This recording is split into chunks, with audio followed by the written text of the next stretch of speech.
the year of our Lord 2026. My name is Amelie, and you are watching Solistic Intelligence Podcast.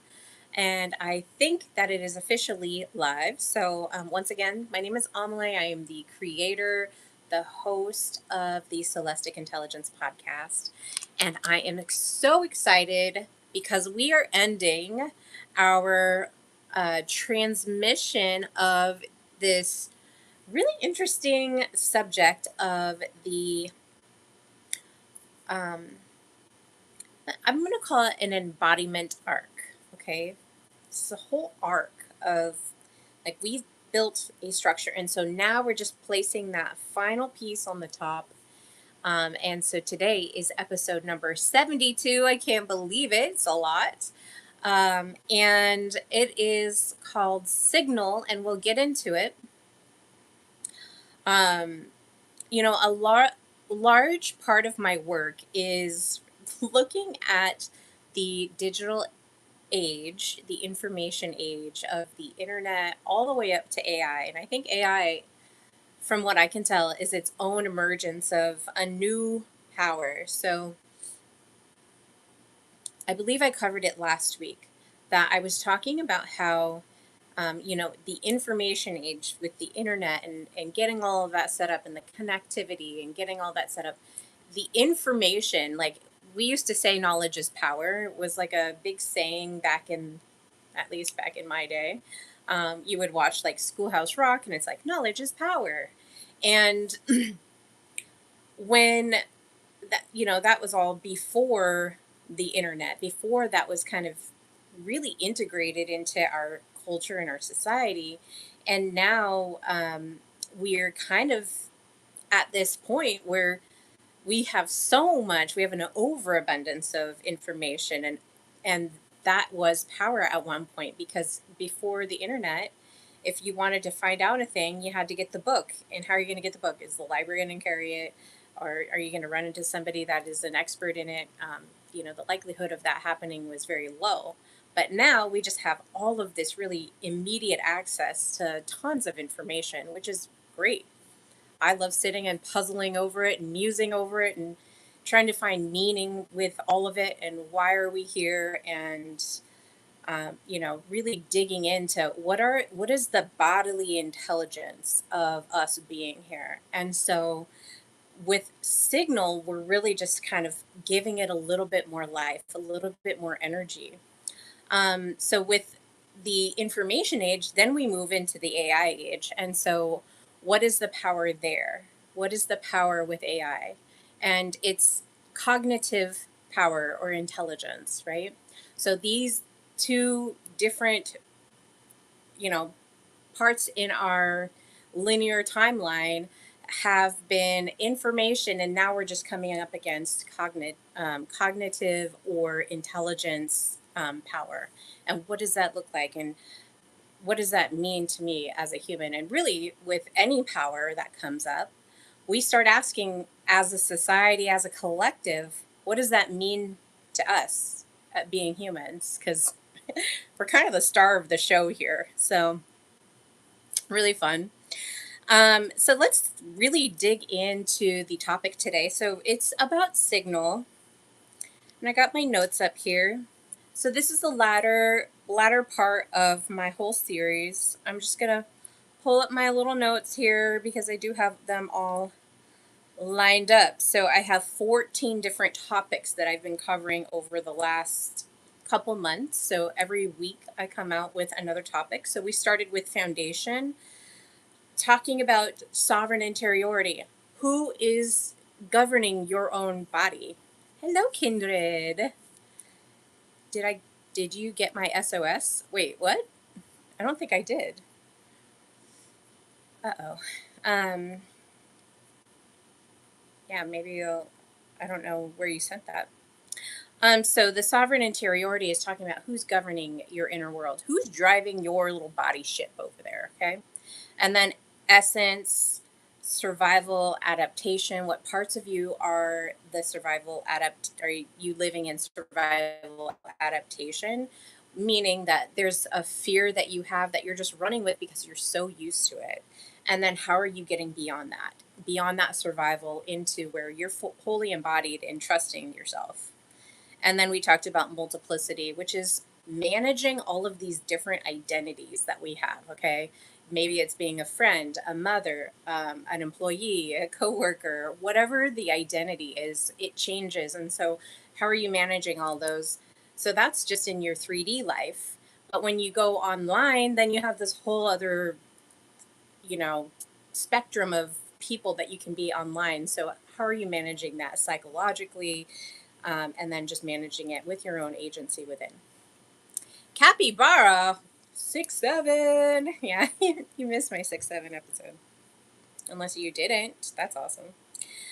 So we move from that foundation into structure and really putting together something that is going to give you that foundation, a body, something that things can land in. And that is your nervous system governance. That is making sure all of your energetic exchanges. So, how are you handling money? How are you handling agreements? What's your clarity on situations? Are you operating in your prefrontal cortex? Are you operating in your amygdala? Because if whichever one is running the show really determines on what is going on in your life, and then what responsibility you have. Aw, Mike is here. You're pretty. You guys are pretty. I love you. I did come on a little bit early. I was like, you know what? I'm just going to do it.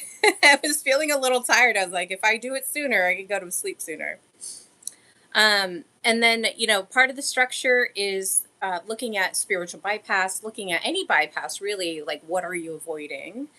And then finally, kind of popping out and looking at that money as a mirror and changing from this old world way of managing money into this newer world of managing money, which that Pluto in Aquarius is really going to start. We're going to start seeing some upheavals and turnovers, and it's not necessarily a bad thing. So don't think that it is a bad thing. In fact, the more that I'm studying all of this, the more I find that it's no big deal. And so we'll talk a little bit about that. So once we get the foundation, once we get the structure, now we're going to talk about how are we moving within that, because a big part of why I started this stream is I wanted to figure out how am I time traveling, right? How am I multi-locating in spirit and visiting people and really just being like not just heavily embodied, but also being able to like go beyond this body and then using my body because I've created such strong coherence within my body as a grounding mechanism to come back to when I do go and visit. Because I'm a freaking daydreamer, you guys. Sometimes I'll be doing things and that's why I think I love road trips a lot because I get a lot of time in the car and I'm doing something, but like I can auto tune and then I'm just like all over the place. Like just thinking about really and musing on like really complex things and I get to just chew on it for hours and hours. So it's really a joy for me to be in the road. I'm avoiding work. Good to see you. All right. So direction, which is movement in time within this body, movement in time. So we're talking retrocausality, being able to be in the future and also in the past, and really just engaging in that, which is an amazing thing. We talked about thresholds and closure and initiation, which, as a collective, we kind of feel that tension going on right now in the world. And a lot of that is necessary as I'm finding like more and more as I'm doing my study and investigating and really just thinking about these concepts, like these this time that we're in is necessary. So not a big surprise. And then we talked about Jubilee consciousness, okay? Because right now we're in a Jubilee year. And a Jubilee year is like this I don't want to say just necessarily debt forgiveness, but go back and watch the show. It's really about restoration and releasing things that have been causing a lot of tension. So we're in this release year right now. Okay, so once we go from movement, then we go into context, really giving it some oomph, some ooh la la, some je ne sais quoi, as they say. And so we talked about the spiritual age as, or the digital age as a spiritual event. I'm avoiding word, JK. um, which is looking at the technology that we have, looking at how our identities kind of mash up against that, looking at how attention is um, the new mineable resource, your attention, and looking at power, how the power is shifting. Okay, so in former ages, maybe like the financial systems were a form of power.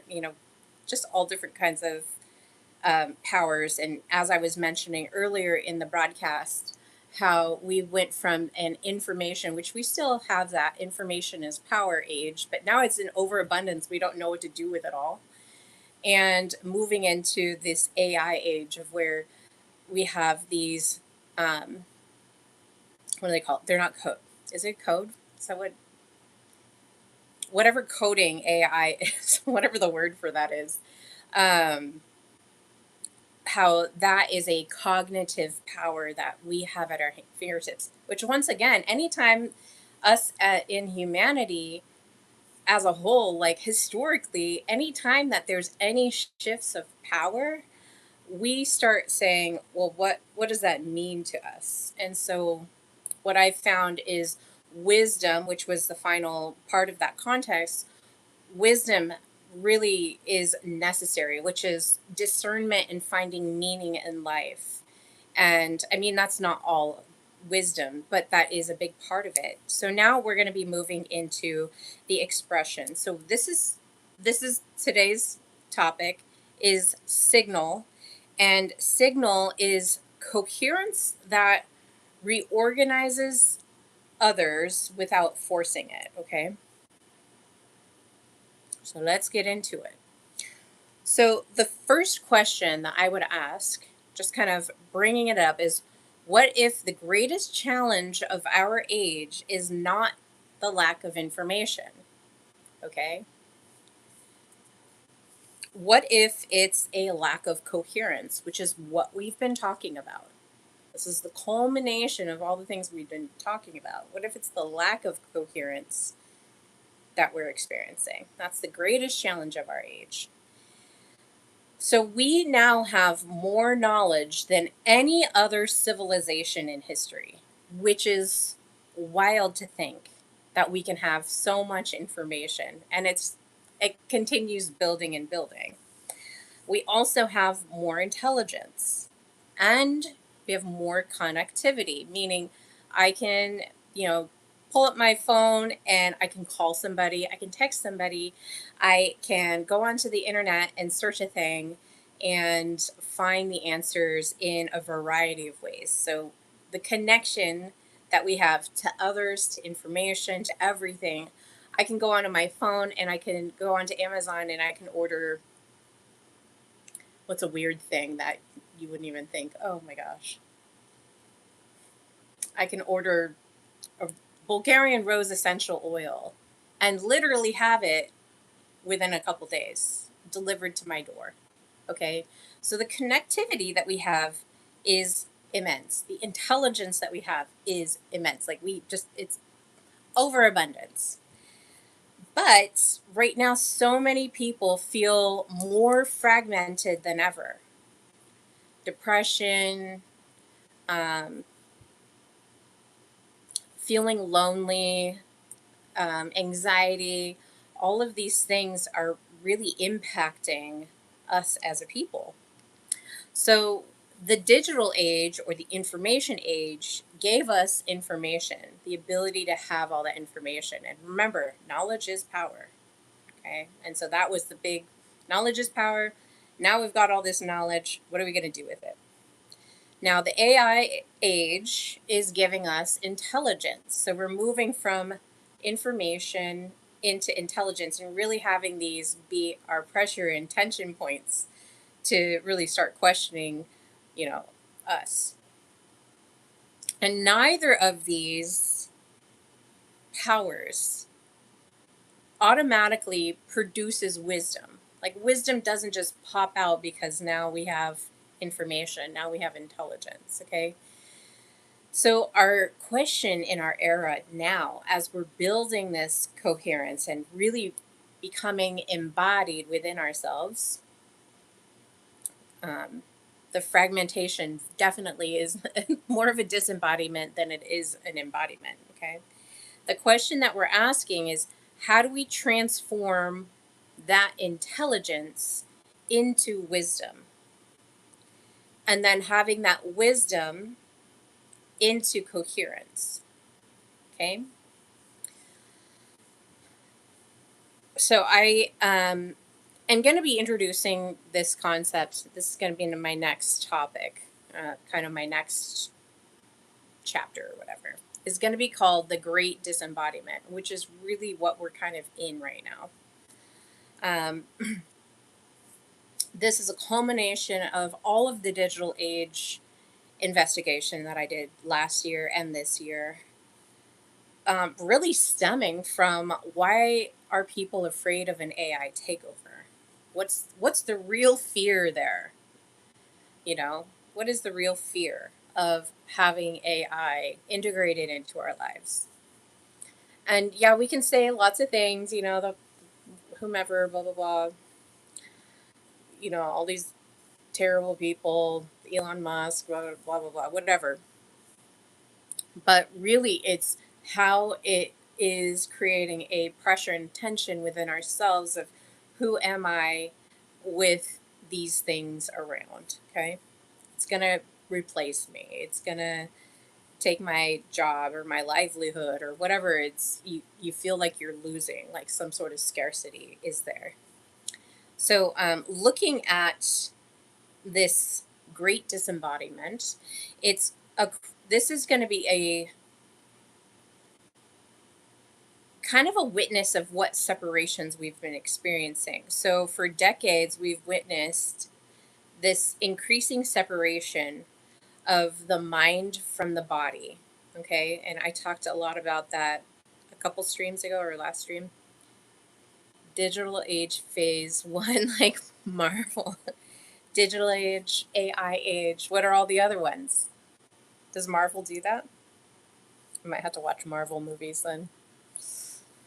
So there's an increasing separation. So mind from body, information from wisdom, productivity from meaning, okay? Individual from community. We used to be very community minded, and now it's very there's a separation where there's like individualism. I don't need anybody around me. Technology from nature, and then attention from presence. Okay. So, this increasing separation that we've been experiencing over the last few decades is really jarring. It's not just technological. Okay. This is experiential. Um, so, many people now know more than ever, while feeling less connected, not just to others, but to themselves. And that's something that I've noticed quite often. And you guys, I'm like a huge hermit. I love being alone, and I don't know why. I love being alone and like figuring things out, and I like being around people. But I love being alone. I sit and I'm just like I'm in like a different world altogether. Um, but a lot of people, when they're alone, they feel like, I see it in, I'm on Facebook and I see it in some of my like women only groups and stuff like that. They'll talk about how they feel alone, how they, maybe even they have a family, they still don't feel supported and everything like that. So there is a separation. And remember, fragmentation is a part of the whole, um, kind of moving mechanism of the age that we're in. Okay. So, really, the heart of this episode is looking at intelligence and wisdom. Okay.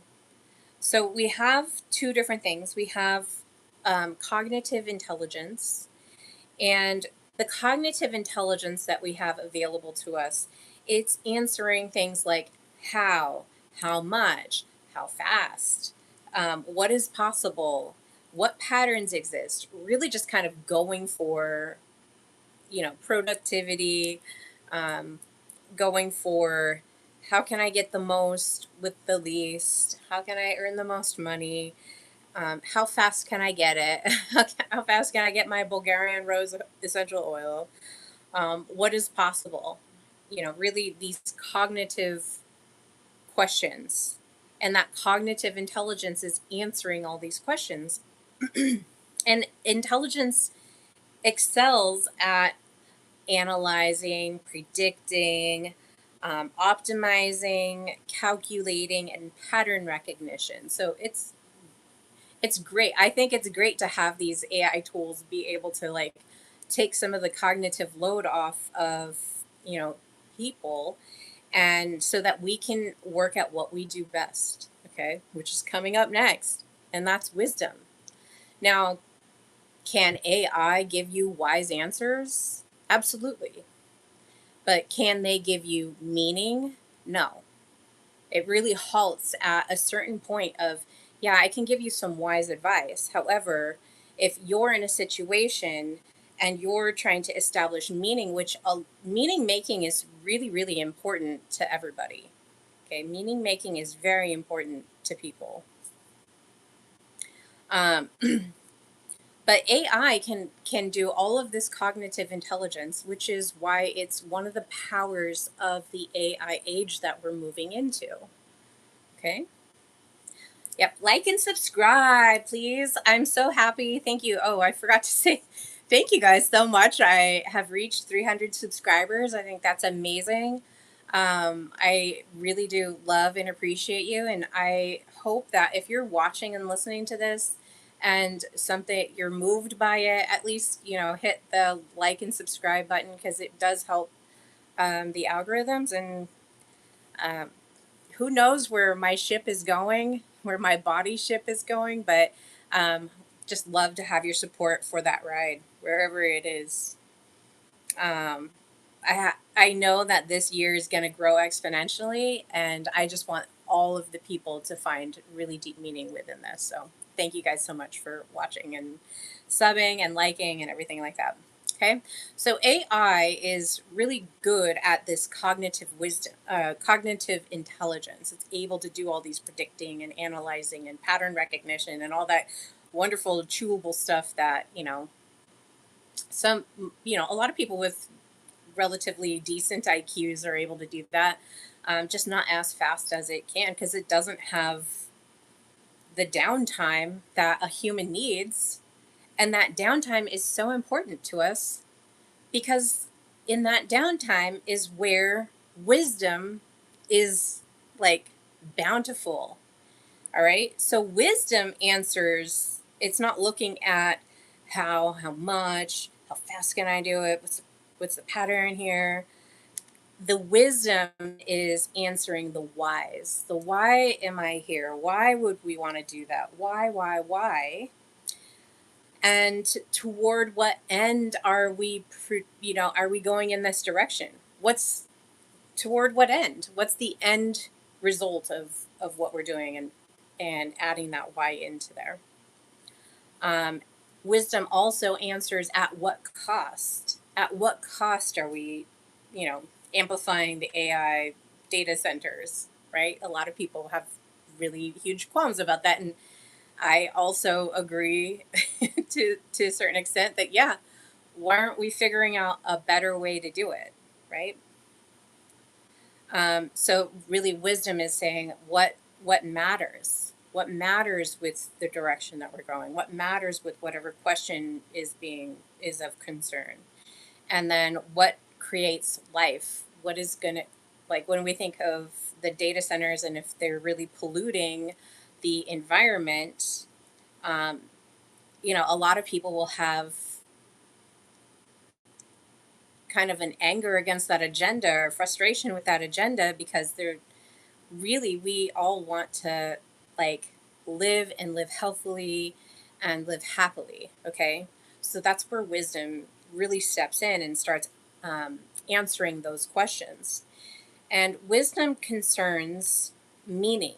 And making meaning is very, very important to everybody um, as we go on in life. We want to have meaning. Why are we getting up and going to work? I talked about it a couple streams ago where in 2020 there was this girl and she was young.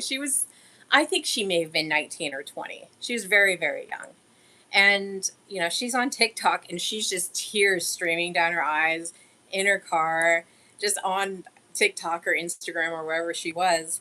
And she was like, guys, I get up, I go to work, I come home, I go to sleep, and I do that over and over and over again. And she's like, I don't understand why. Why am I doing this? And it was just this really heartfelt confession or testimonial of her life of how miserable it was that she wasn't able to make meaning in her life. And really, that was her question. What does this all mean? Why am I doing this? Right? So, wisdom concerns meaning, it concerns ethics and timing, because wisdom is, when I think of wisdom, I think of this very nice feminine authority within yourself. So timing is a part of that. Like, when is it the right time? Is it the right part of the cycle? Wisdom also concerns relationships and stewardship. Like, are we utilizing everything appropriately? Are we being good stewards of the land, of our finances, of our bodies, of our mind, of our abilities? Like, are we being good stewards? And then in relationship, am I maintaining good relationships? And then also discernment, which is nothing to sneeze at. Like, discernment's good. I am not drinking tea today. It's been in the 90s, and I think it almost hit 100 the other day. So I'm drinking ice water with a little bit of gray salt in it. I think it's submarine salt. At least that's what I was looking up when I was trying to get some. You're looking good tonight. A dial. Wait. Malky? I know, Deborah. It's 300 is amazing. Kyria says okay, and then lots of question marks. I don't understand the question. All right, so let's look at the distinction between the intelligence and wisdom. So, with intelligence, it can increase power, all right? And we all have some sort of interesting relationship with power. Um, Wisdom also governs power. So, intelligence increases power. Okay, so it's nice to have that intelligence. But wisdom is what governs power. Now, if wisdom's not governing power, it can be very much misused. Intelligence can generate options, okay? And wisdom is choosing among those options. So these are the distinctions. Intelligence can predict outcomes, right? But wisdom is evaluating all the consequences of whatever outcome is being chosen. So while intelligence is asking, can we, the wisdom part of the side of the equation is asking, should we? Okay. Okay. Okay. So when moving on to the next topic, or the next part of the topic, the heck, I was playing out in my garden and it's got all kinds of stuff. I'm a crazy person. All right. So when intelligence outruns integration was one of the big questions that I was asking when I'm thinking about signal. Cardia. Cartier. And that's diamonds. Just kidding. All right. Um, so one of the things I was asking was, because when I think about AI, I think about how fast it's growing and how humans can't, are having a hard time keeping up with how quickly its technology and AI expansion are rapidly growing. Okay, so we're looking, when I think about AI and the AI age and how if the intelligence or the cognitive intelligence is the power of the AI age and it's growing exponentially, we're human, it's like outrunning our integration of it. Like we're just like, oh my gosh, it's like we're just like watching it speed by and we're just like the tortoise and the like the hare is the AI age and we're as humanity the tortoise just kind of like watching, in the distance the AI age just kind of going and going and going. So the pattern repeated throughout history can be defined as intelligence outrunning integration when our ability to do something is growing, when our ability to do something grows faster than our ability to understand what doing it means. Okay? So I think it was, I think it may have been last year or the year before. I was listening to this podcast and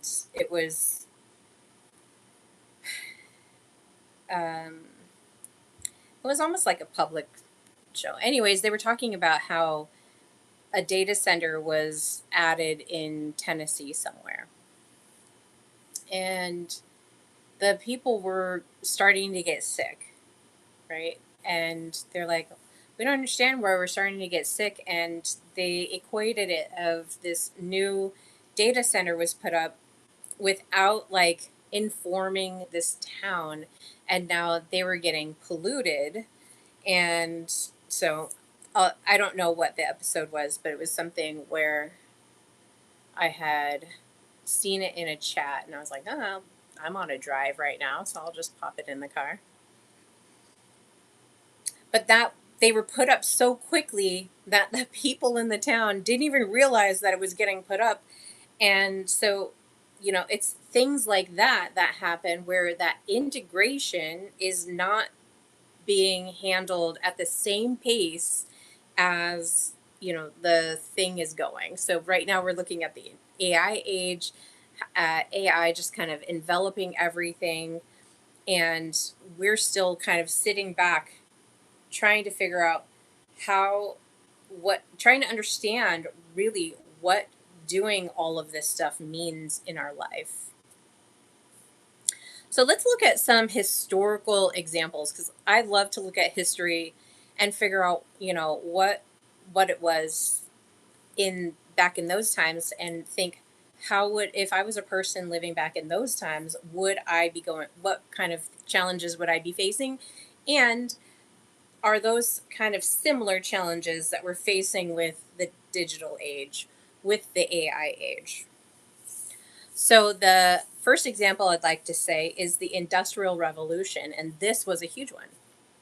Wisdom lived it where knowledge has only heard of it. Wisdom's lived it where knowledge has only heard of it. Yeah.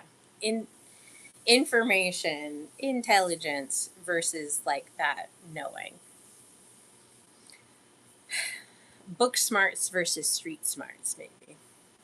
Okay, so during the Industrial Revolution, the capability of what could be done expanded. So you have the installation of factories, just everywhere factories, and then mass production. And shortly after that the Industrial Revolution happened, that's when cars came out. So you can think of those factories where cars are getting made in these factories. And now we have mass production, which means, a lot more people can afford to have this, you know, off the line vehicle. I think of Model A's, right? And then also, what happened was the mechanization of things. So, what happened with that is, we can look back in history. There's labor exploitation that occurred. So, labor exploitation, environmental consequences, and then urban overcrowding because people are moving into areas where these factories are, and they're wanting to have a job that's regular so that they can have families. And so everyone's kind of going into these certain areas, and to a certain extent maybe we do it now, but it's kind of interesting when we talk about employment because a lot of people can have work from home jobs now because COVID was kind of one of the causes of having work from home. Like, it really just had this imprint on life. Um, but what happened in this example is the intelligence arrived first, okay? And then wisdom came later. So intelligence is, increasing the capacity. It's mass production. Like, how much can I produce? The mechanization. How can I make this the leanest and get the most output? Um, but the labor exploitation causes us to stop. Well, we don't want to be exploited for our, brawn labor, and the overcrowding, and suffering whatever environmental consequences were happening. But that wisdom comes later after all of these things start happening. So that's just one example of that. The second example that I have is nuclear technology. So, humanity with the nuclear technology gained an unprecedented power. And the question became, are we wise enough to possess it? And I remember people talking about pushing the button and all that kind of stuff. Who knows if any of it was true? I don't know. But from what we know in the history books, there was that question of, are we wise enough to possess um, these weapons that could potentially destroy all of humanity, right? And we still live a little bit inside of that question, although now I think it's a little less feared than when it came out. I remember being pretty terrified of that. And even Fukushima. What up? Mr. Nagas is in the house. Okay, so the next example is social media. Okay, and this is a huge one. So, social media solves communication. I don't know if solves is the right word, but um, it really expanded communication from just picking up a phone and dialing a number or sending an email to now I can instantaneously text any single one of you and speak with you and not even really have to pick up the phone and dial a number. Okay, so we increased this communication. We solved communication. Now I can even create a video and send it. I can create a voice memo and send it. Okay, so any kind of way you can think of communicating, social media is able to do that. And I can go in and create a video, which I'm doing right now, a live stream, and it can go out to hundreds and potentially millions of people, billions of people, if it decides to get up that way, um, and communicate these thoughts and ideas that I have on the social media app known as YouTube, which I am on currently. Okay. And then the wisdom that comes in is we discovered we have an attention fragmentation. Our attention is just pulled in different directions. Doom scrolling, AI slop, just slop in general, like Mr. Beast. Now you can just watch anything. Your attention can be pulled in multiple directions. And then we also discovered that, well, I I don't know how many people just have it, how many people have discovered this, but there's an identity distortion that happens as well. At the beginning, I was talking about, multiplicity. We have different roles that we hold in our everyday life, but can you hold that identity and then a digital identity or identities online at the same time? It really puts a lot of cognitive overload on your brain trying to manage all of these identities. So, really, just doing it in knowing who you are and then being able to hold those identities. And then finally, there's outrage economics. So anytime that you get pissed off and Karen out at a restaurant or in the middle of traffic or whatever, people just pop out their phone, hit record, and then all of a sudden, like, you could be, within minutes, millions of people could be watching you have crash out, have your outrage. Okay. And that's an economy because that attention is going there. So the technology arrives before our integration. So we're still working on what am I paying attention to? What are my identities? What is the economics within this system that we're operating in? So finally, the last historical thing I want to talk about is AI, because right now with AI we're approaching a cognitive abundance, not scarcity. So the question starts shifting, and this is the question that I feel a lot of people are asking, and maybe there's more questions, but the question starts shifting to what happens when intelligence becomes abundant. So in the digital age, we're asking what happens when information becomes abundant, and we're kind of moving into this what happens when intelligence becomes abundant? How are we managing that? That's the wisdom question of our generation right now, or in the age that we're in right now. um, so I really want to outline and say that I don't think that the introduction of technology or the introduction of AI is necessarily bad. Nor should it be feared. It really is causing us to kind of bump up against this question of what in life is meaning. Now, I don't know if you guys have ever seen it. Um, and, as I'm going through some of these concepts that I'm just like really digesting, is there was a video. I think it came out in 2020, but I don't think I saw it until like 2022. And I just remember seeing it, or maybe it was even more recent. Maybe it was a couple years ago. But they had these little tiny metal pins, and really tiny, like they were like needle size, but a thicker needle. And they were about this long, and there was just, maybe 1,000 of them in this box. And so they take that and they start shaking it. And they shake it for, under a minute.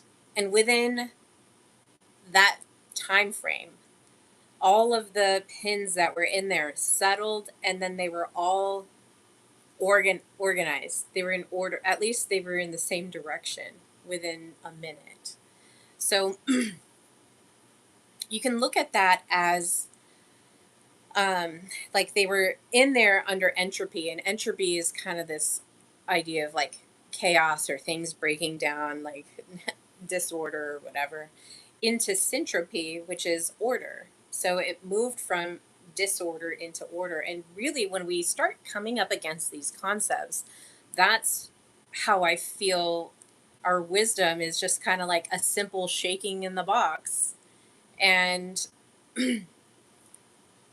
so we're really just creating order out of the disorder. So something is going to grow out of whatever the chaos is. So a lot of people express how frustrated they are with where we are and how horrible the world is, and I'm just like, I don't even know if I'd be speaking like that, to be truthful and honest. Like, I don't know that I would want to be speaking that way, because like right now, more than ever, like the things that we're saying are so important to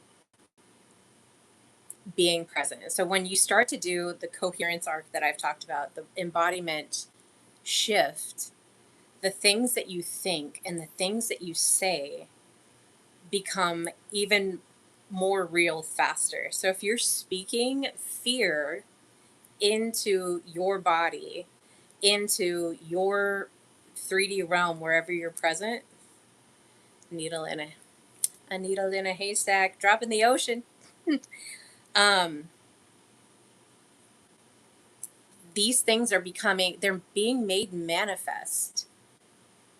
And I don't even think manifestation even begins to illustrate like how powerful our beings are.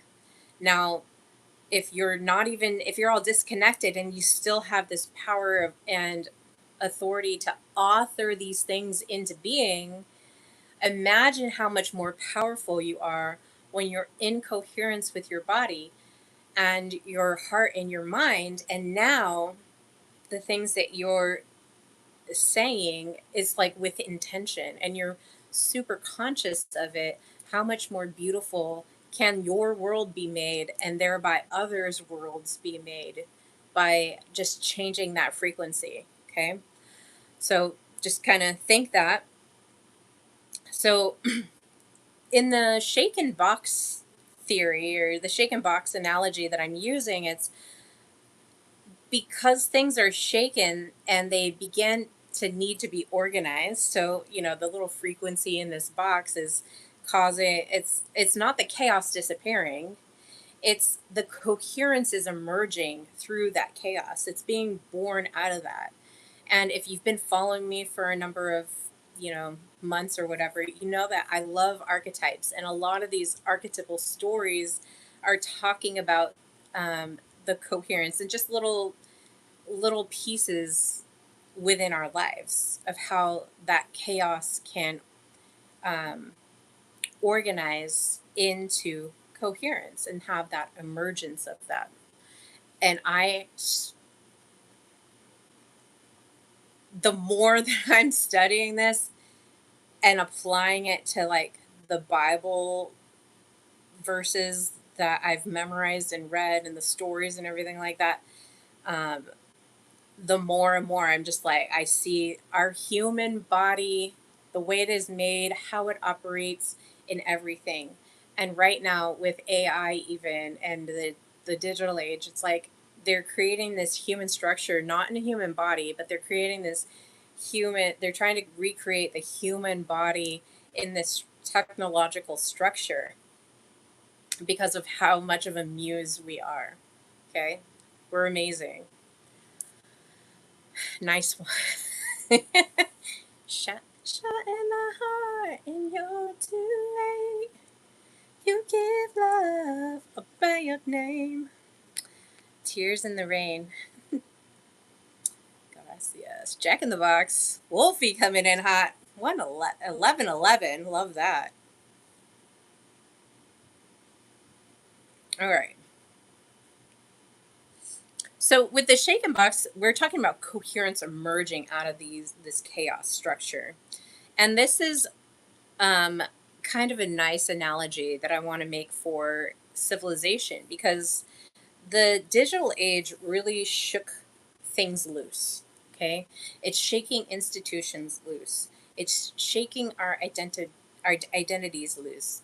Authority structures are being shaken. Narratives are being shaken. The disciplines are being shaken, and the disciplines meaning psychology and then astronomy and then politics and all this stuff.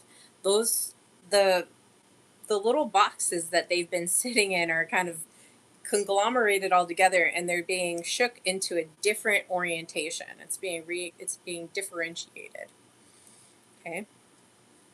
And differentiation and fragmentation can kind of be used simultaneously here. But the pieces of these things are becoming visible. We're seeing the loosening, we're seeing the rigidity kind of crumble away, and that's going to continue to happen. Is it going to cause a little bit of upset in our current structures that most people are freaking complaining about. I mean, maybe that's what's causing all of this is people are complaining about how much the world sucks and they want it to change. And so the world's like, all right, let's start reorienting life and see how you like that. What can we make of it? Okay. So we can think about that of what causes the pieces to reorganize. And maybe it's people saying, oh, life is terrible. This timeline sucks. I mean, these are all things that people have said to me or that I've heard on, different podcasts and everything like that. Wolfie, wish they were still out here. Jack in the Box. Oh, you don't have Jack in the Box? Wow.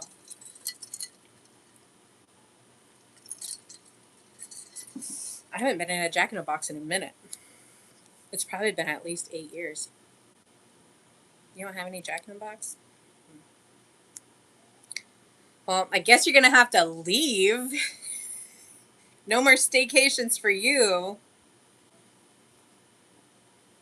Calling you out, Mike. All right.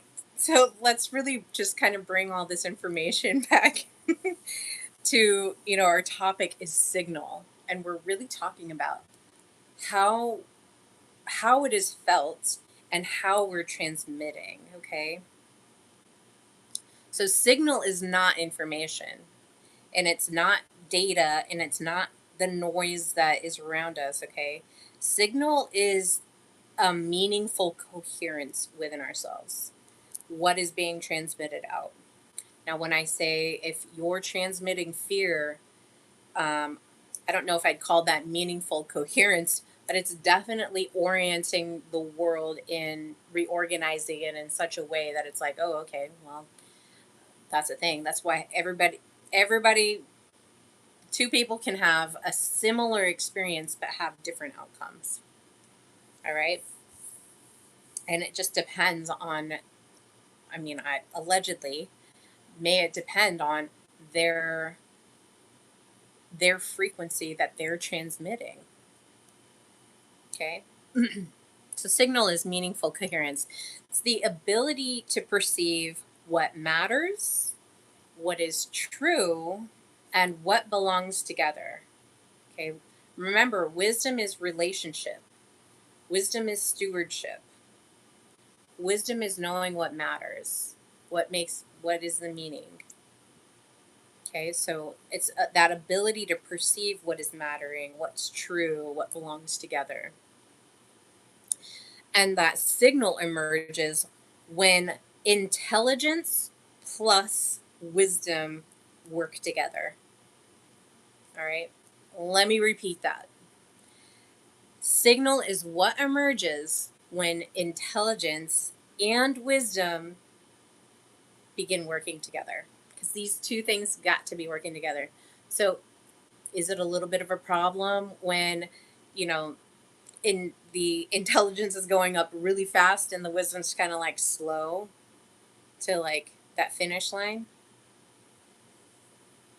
Could potentially be a problem, but that's really when wisdom starts kicking in, because it's like, oh, we've got to step up and make meaning. It's not forcing it, but it does beg the question. All right, it does beg that question. So a signal is emerging when intelligence and wisdom they begin working together. Okay. Now, the intelligence of wholeness, we're looking at the Sophia wisdom that I've been talking about in the, in the broadcast. I think a couple episodes ago, I was talking about Sophia, like this return of wisdom coming. And it's coming because it's part of the cycle of humanity historically, when these powers start to emerge and really force us out of our comfort zone, out of our shells, to figure out how are we going to make meaning of this new experience that we're having. But Sophia wisdom is not simply femininity, okay? It's not just being feminine, and it's not mysticism, okay? And it's not theology.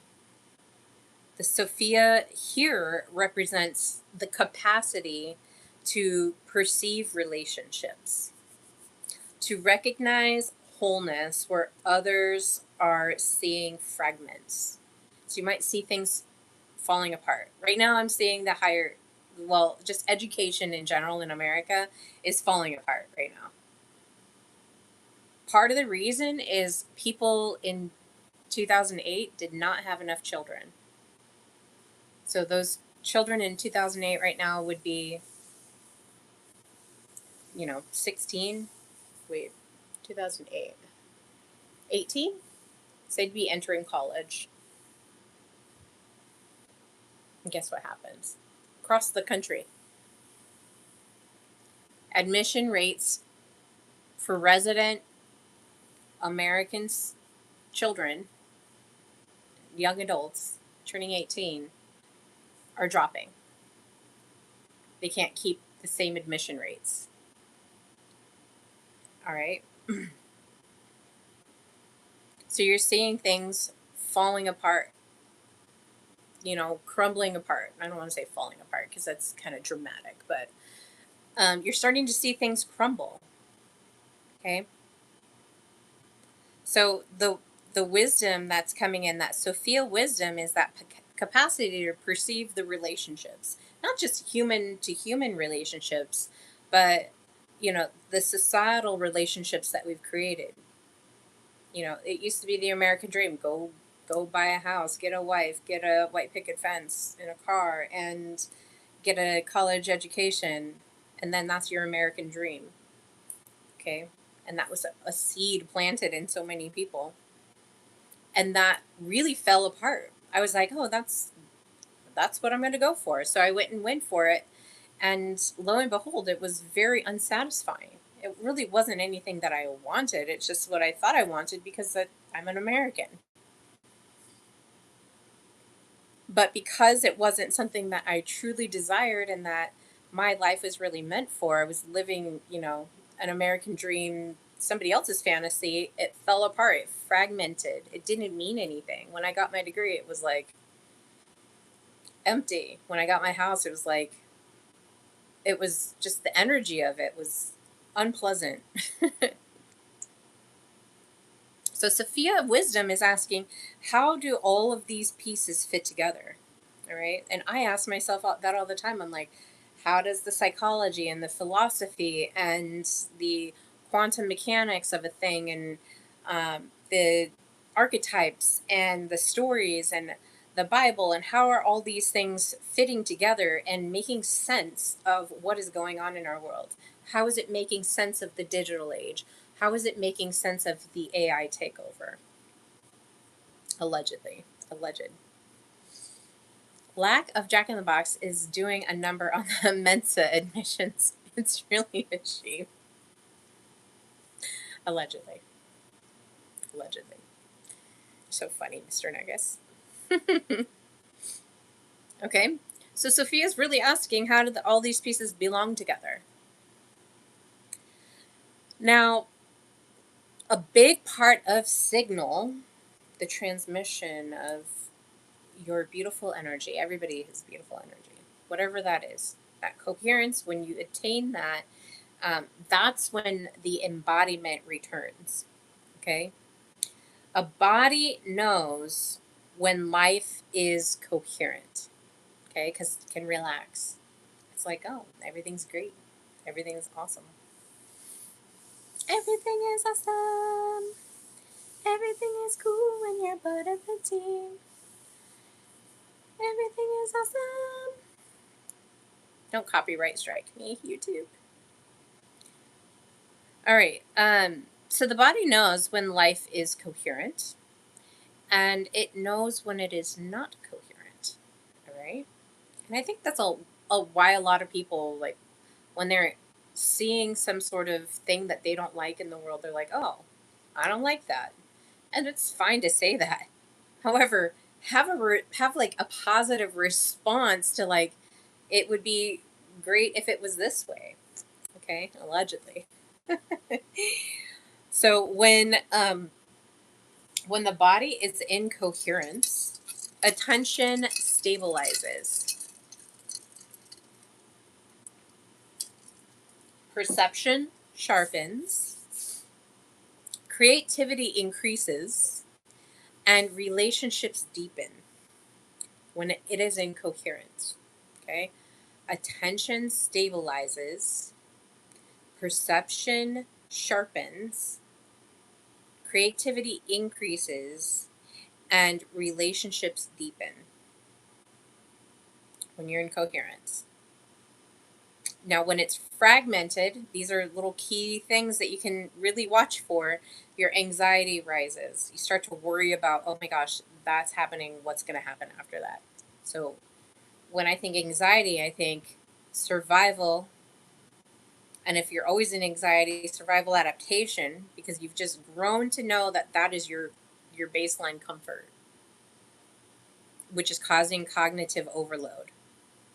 Because now your prefrontal cortex is shut down. Okay? If this is switched on, this is off. This is on, this is off. Amygdala, survival brain, prefrontal cortex, higher mind. Okay? Now, reactivity increases. Reactivity is that survival mind again.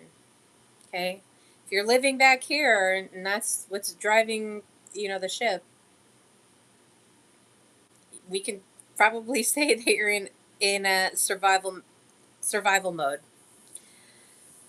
And when you're in survival mode, prefrontal cortex does not operate. Okay? And the signal is going to weaken. But when your body is in coherence, it is now a tuning instrument. A tuning instrument. Okay? You're transmitting. You're a tuning instrument. We're frequency and location. I feel like there's another thing, but your body is frequency and location.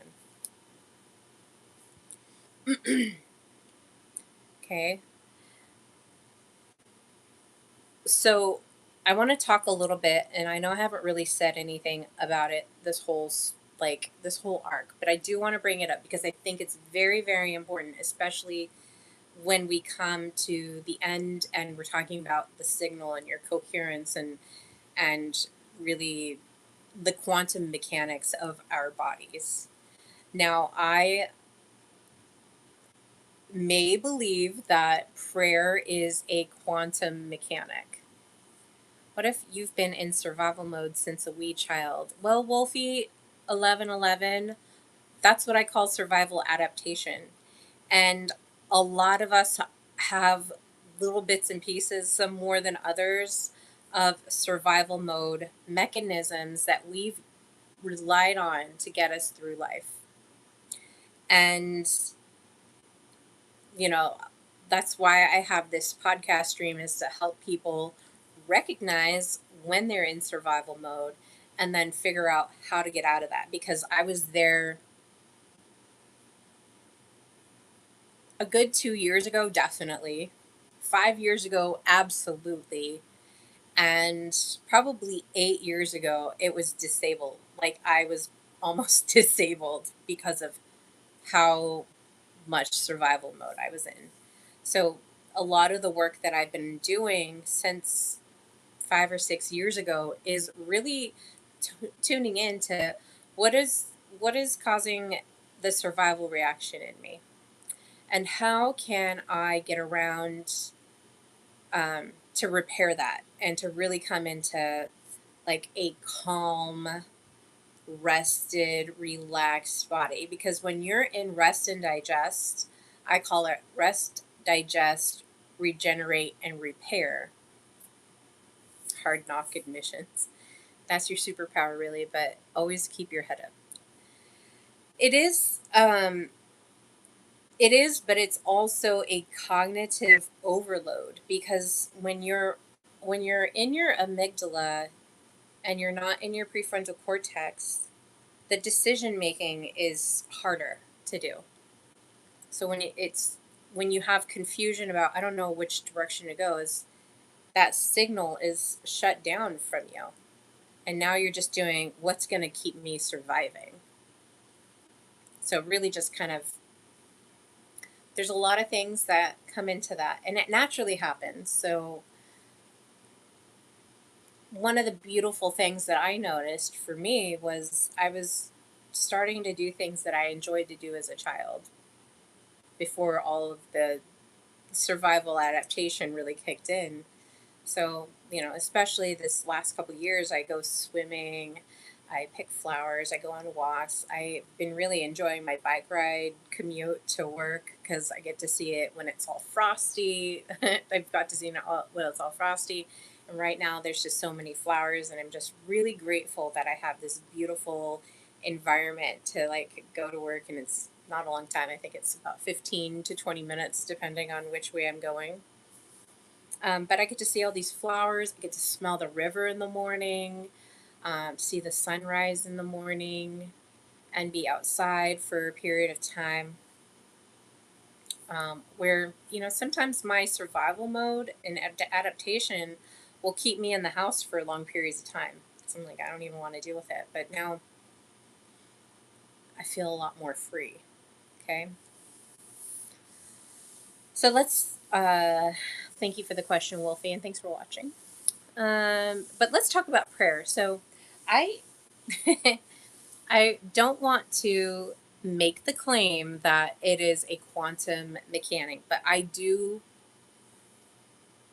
have a theory that prayer is a quantum mechanic. And so I don't want to make the claim, but it can be understood to be a practice of orientation. And I feel like anytime that I'm alone and in my meditative state, that I'm in this prayer state because I'm thinking of, you know, certain situations and really wanting them to come to pass. But prayer is a way of tuning our attention towards something that's larger than any immediate noise. And any immediate noise is just like the things that are going on in your life.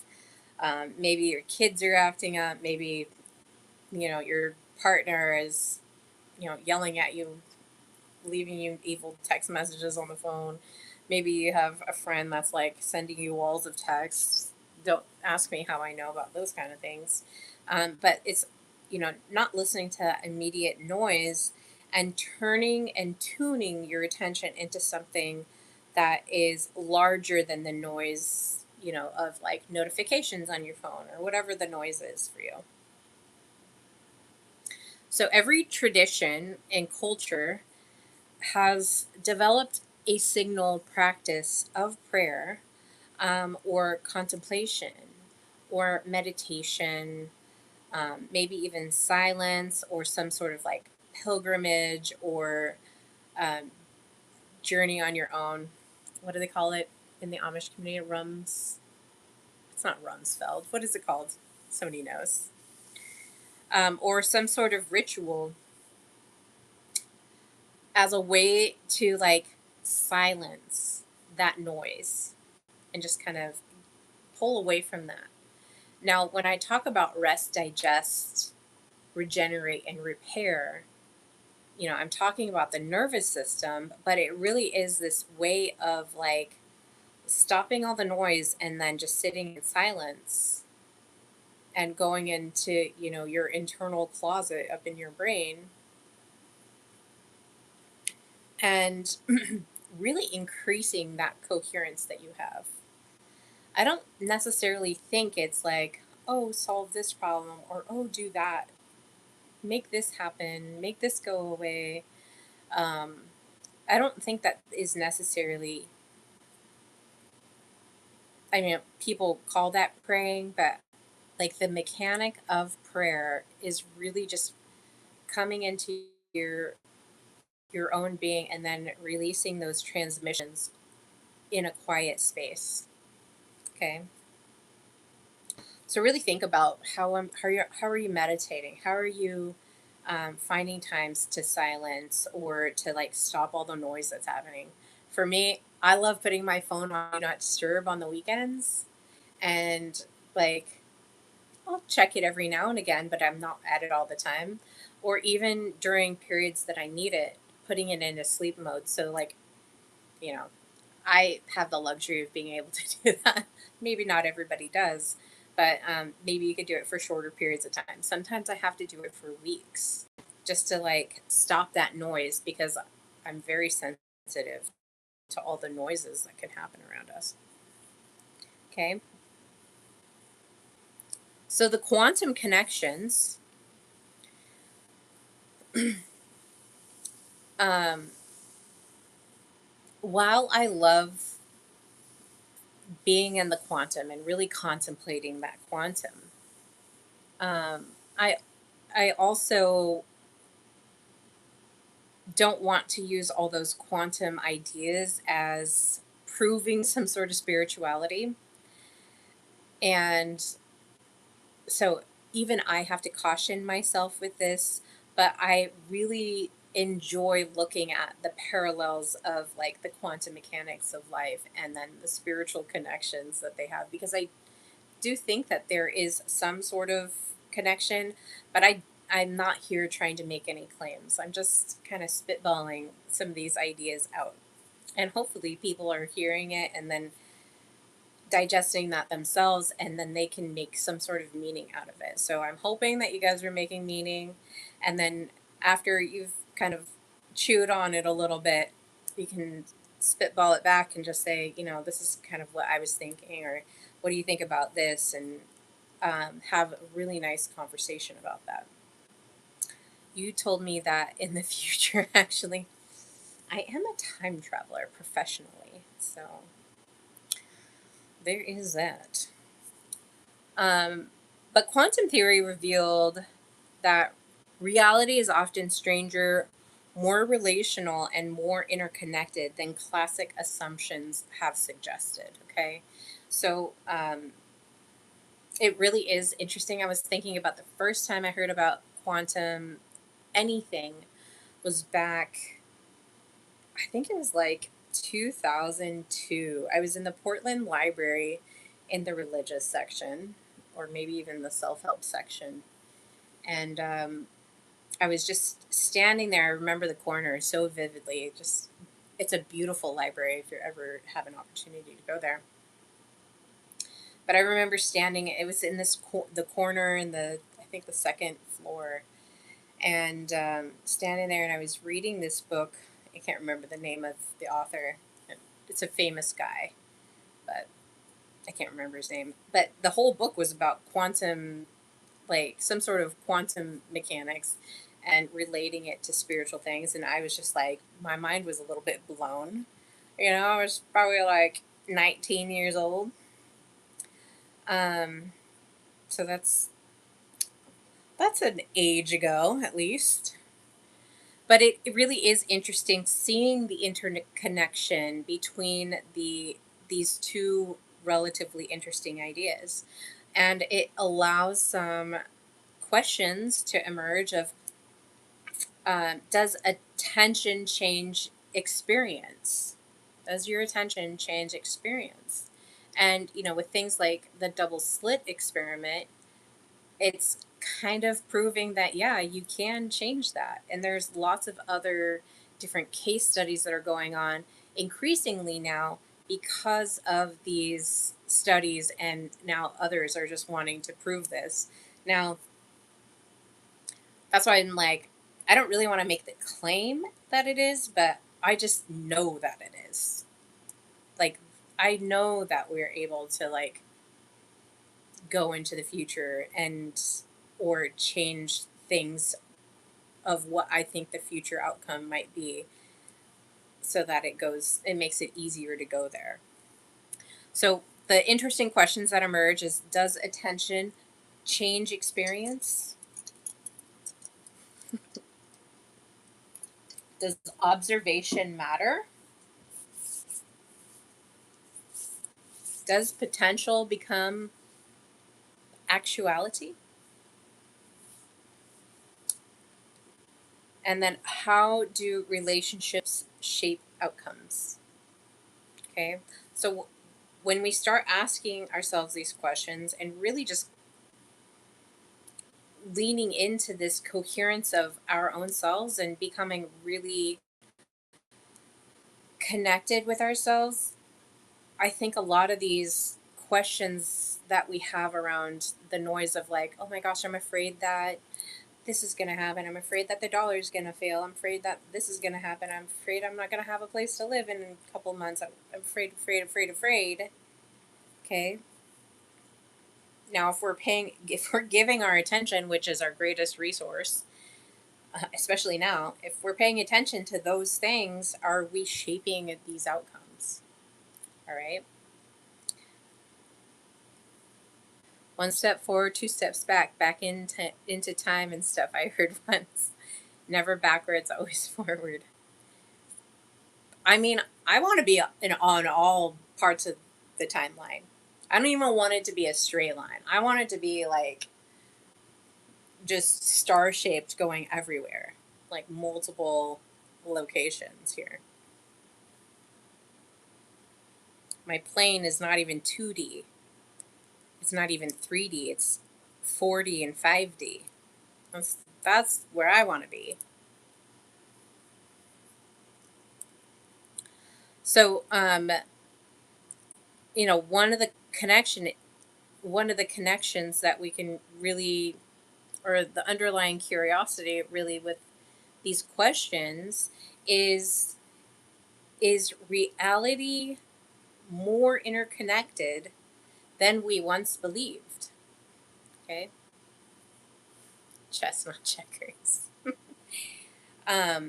Is reality more interconnected than we once believed? I mean, I don't think that we could have gotten, I don't think that I could have gotten to where I am right now with the thoughts that I'm having and all that stuff without first going through that digital age experience and having to like really have these pressing questions create a personal identity pressure. uh,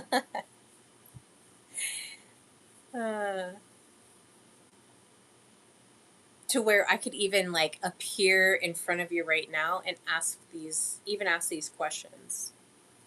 Okay. And we're going to see more fantastical things emerge the more that we go through the next AI age. And the other thing I was thinking as I'm doing all of this like investigation and study and trying to like organize like how am I going to show you guys what coherence is and explain what signal might be.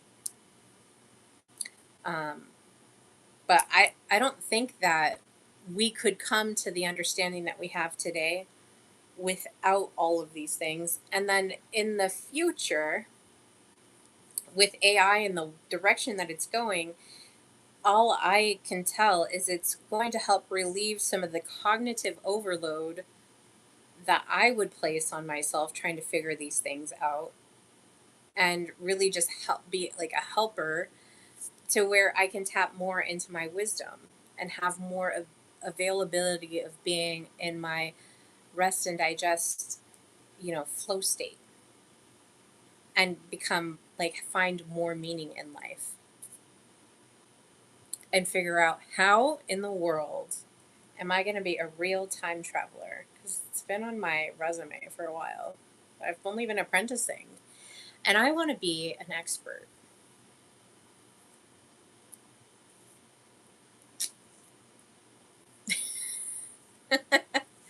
2002. 2002, Wolfie. I'm 42 right now. Okay. So prayer, intention, meaning, and orientation may be understood as explorations of relationships rather than proof of supernatural mechanics. And I really like supernatural stuff. So if you guys find out things, please send it my way. Amelie@celesticintelligence.com. Please send it my way. I would love to read about it. Amelie at as in Mary, ELIE, at celestingintelligence.com. Please send me your supernatural informations. I'd love to read about it.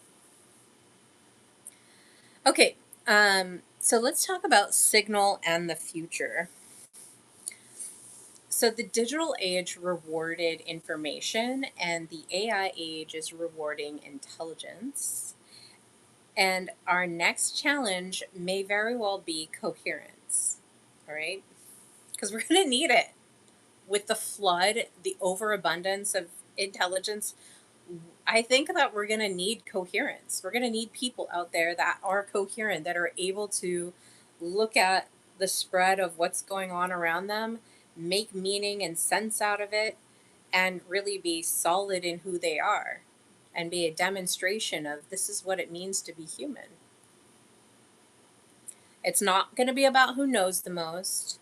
It's not going to be about, yeah, it's not going to be about who computes the fastest. These are all old things that previous labor needs needed, and it's just not going to be needed anymore. And that's what's already emerging is AI is being used to, you know, maybe sloppily, but fast track a lot of these things. People are using it to create um, ad campaigns with. They're using it to create websites. They're using it to create. Um, so it's not about who's going to know the most, and it's not about who can compute the fastest, but it's about who can integrate the complexity that we have spread before us without fragmenting, without falling apart. Okay? And fragmenting can be like losing your mind a little bit. If you're losing your mind and it's not connected into your body, you're definitely fragmenting on some level.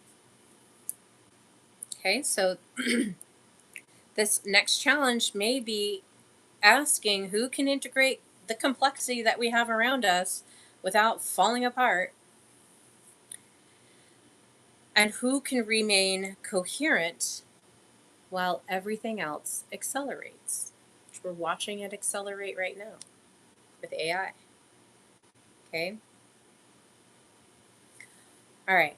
Let's feel like this is a lot of information, but let's pull it back and we're going to do just our final integration before I close. You know, it's been 82 minutes. It's pretty good, I think. Almost an hour and a half. But our final integration is we are in a Jubilee year right now. Now, Jubilee is all about releasing, okay?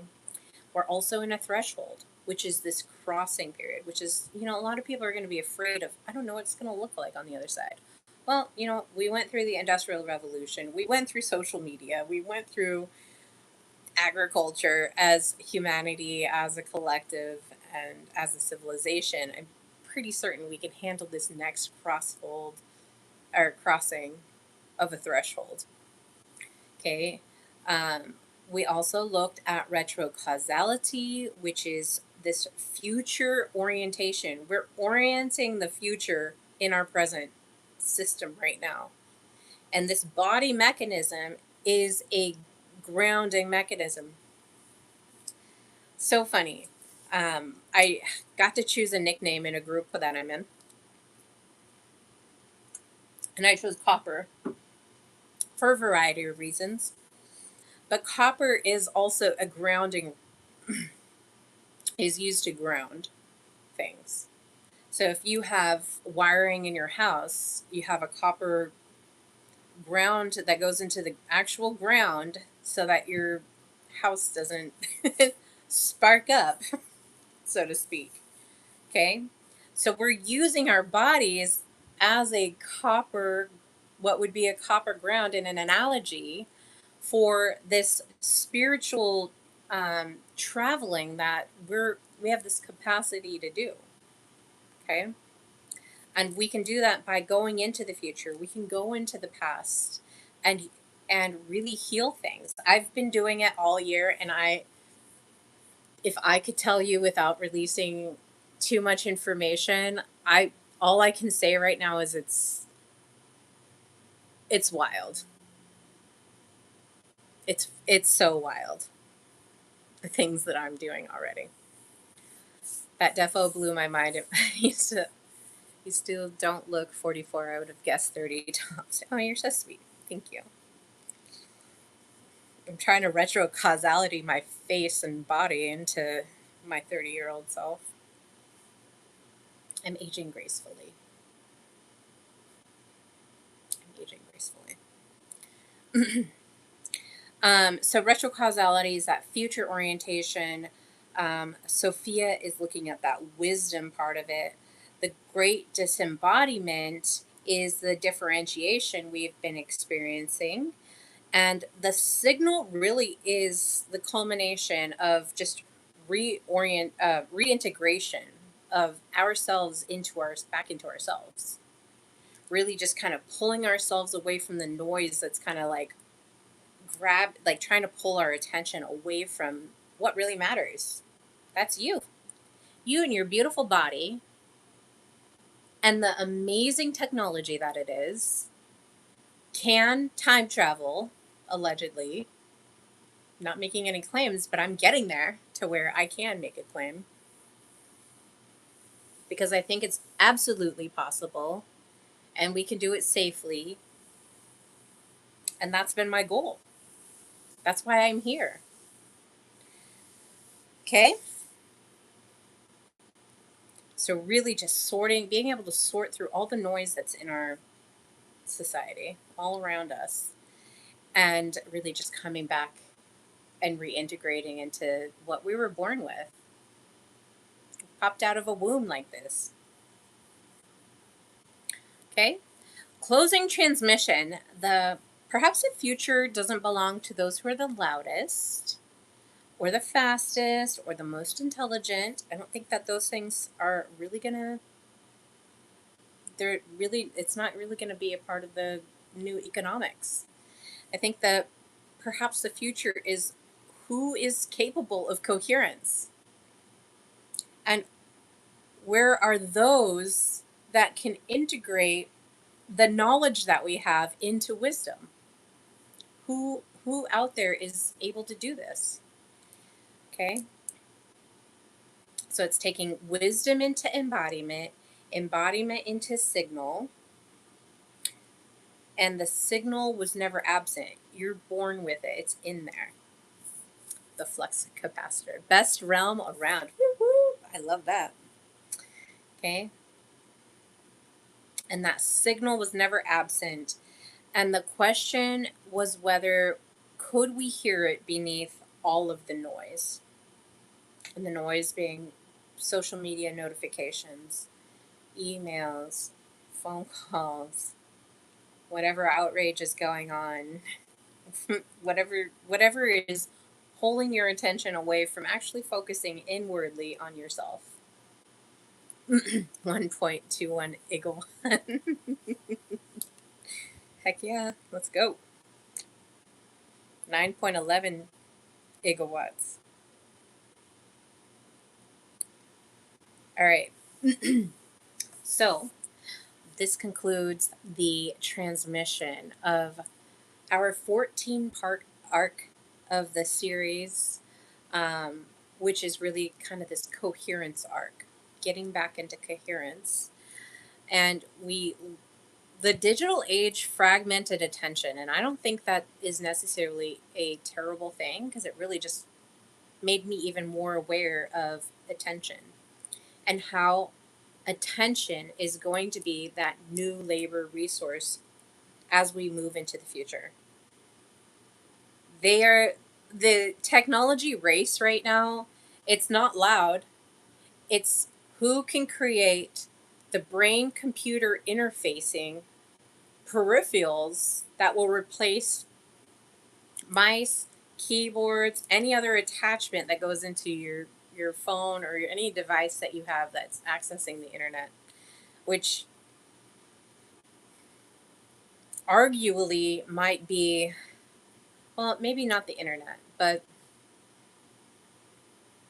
there is definitely a synthetic nervous system being built, and that synthetic nervous system is able to entrain with our human nervous system, from what I can tell. Because it's like, how are they going to have non-invasive peripherals. So just something like a wearable. I don't even have a thing, but just like a wearable that you can have. And it taps into your thoughts, your emotions, and it knows what actions you're about to take. And tell me, how many times have you thought of something, you didn't even say it out loud, you just thought something, and then the ad popped up for whatever that was on your phone or on your computer, and you're just like, wait, I was just thinking that. Did I say something? I think the technology's already there. Okay. So the digital age fragmented attention, and the AI age is amplifying intelligence. The emerging task of humanity is not more information nor more computation. Okay, we don't need that. We've got an abundance of it already. It's learning how to integrate these complexities around us into a coherent relationship with ourselves, with others, with reality, the 3D reality that we're in, and whatever whatever one understands as what might be sacred. Okay? And that is the signal that we're working on. And that is what is ending today's transmission.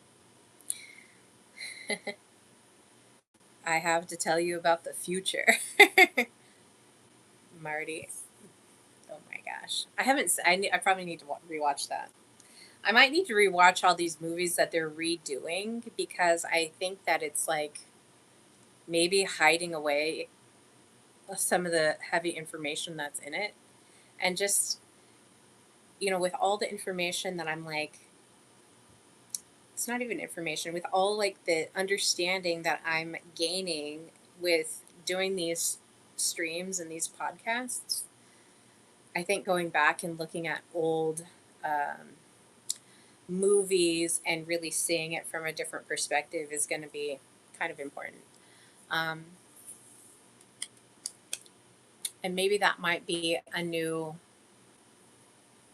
after I don't know how long I could just talk online now, though. I do like talking, so don't get me wrong. But just finding interesting, like, data from these old, like, 1970s, 80s, 90s movies, and being able to do like clips and talk about them. I think that would be kind of a fun thing if I can get my act together with my computer. I had one, but it just did not work.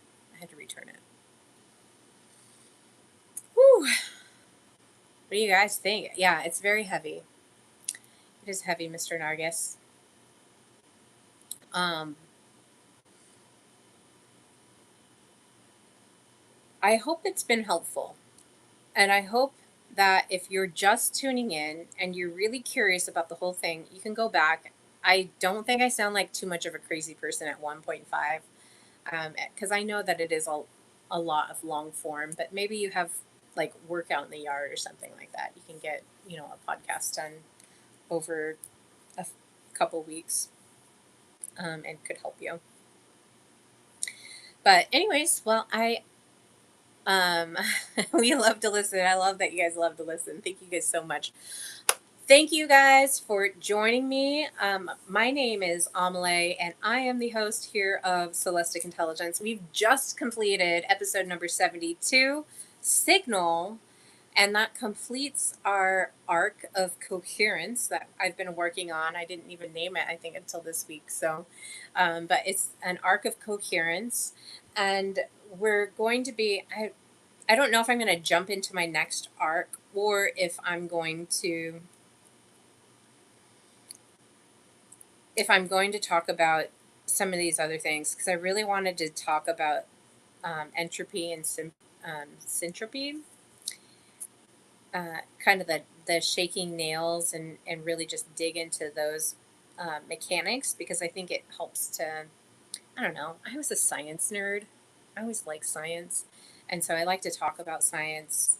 I like to talk about history. I like a little bit of everything. I'm an intellectually curious person. So all those things are interesting to me.